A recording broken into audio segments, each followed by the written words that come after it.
Prince Andrew, has recently been seen at a variety of public royal engagements, following his brother, King Charles's recent cancer diagnosis. Since the King's health disclosure, wider members of the royal family are stepping up the frequency of royal engagements, while the King recovers.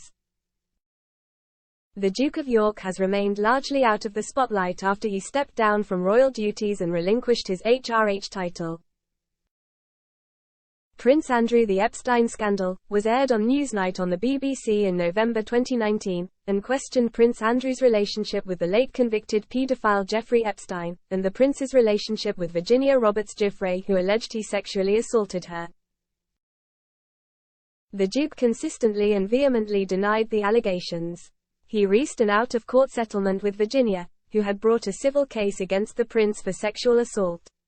The settlement was not an admission of guilt, and Andrew accepted no liability.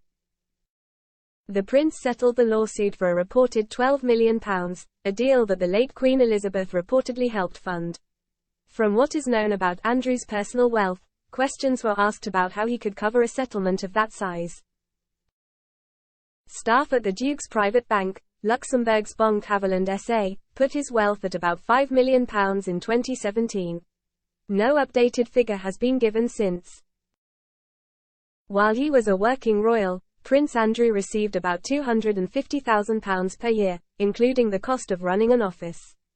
Andrew also receives an armed forces pension, thought to be about £20,000 a year. Currently living in the Royal Lodge in Windsor, a Grade 2 listed property which is leased from the Crown Estate. The home, however, is not an asset that belongs to the prince or one he could sell. The prince did, however, sell a property in his portfolio. He sold his Swiss ski chalet in Verbier, rumored to have been sold for £19 million.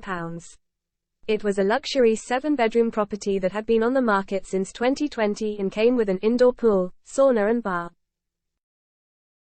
In 2022, the prince was stripped of his military titles and royal patronages, which were returned to the late Queen Elizabeth.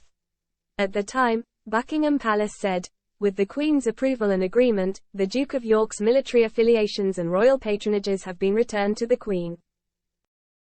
The Duke of York will continue not to undertake any public duties and is defending this case as a private citizen. The Duke had a 22-year career in the Royal Navy and served as a helicopter pilot during the Falklands War.